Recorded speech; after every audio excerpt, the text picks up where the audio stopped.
Lebih 25 jam selepas dilaporkan hilang, pasukan mencari dan menyelamat SAR Mukah berjaya menemukan mayat seorang kanak-kanak lelaki berusia 10 tahun yang dikhawatiri lemas di Batang Mukah. Ketua Polis Daerah Mukah, Deputi Superintenden Muhammad Rizal alias ketika dihubungi Astro Awani berkata mangsa Dexper Q Kuang W ditemui sekitar jam 4.40 petang Rabu pada jarak radius 1.2 km dari lokasi dia kali terakhir dilihat. Jelas Muhammad Rizal, operasi kini diteruskan bagi mencari seorang lagi mangsa iaitu adik Dexter, Susi Q, 7 tahun. Kurang daripada itu, pasukan polis telah menggerakkan operasi mencari dan menyelamat ataupun OPSA pada jam 4.30 petang semalam.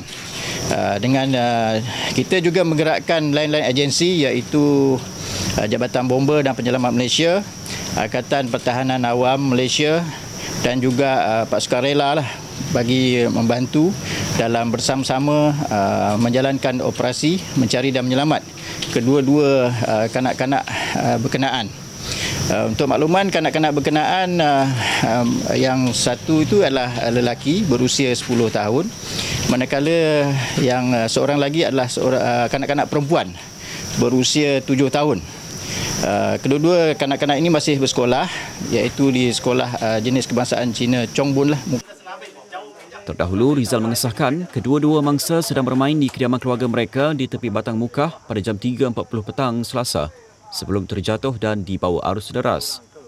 Bapa mangsa Q Chiong Leh berkata, kedua-dua anaknya itu jarang bermain di tebing sungai tanpa pengawasan. Namun, berbeza pada semalam. Dia kadang-kadang yang dekat tusuk tanah dia main. Kemarin ada sampai kemarin, nampak dia kemarin ada rumah. Saya balik dulu kemarin tu.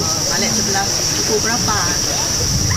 Pukul 11 macam lah. Okay. Lepas tu dia dua pergi air turun sana. Dia mak nampak sudah.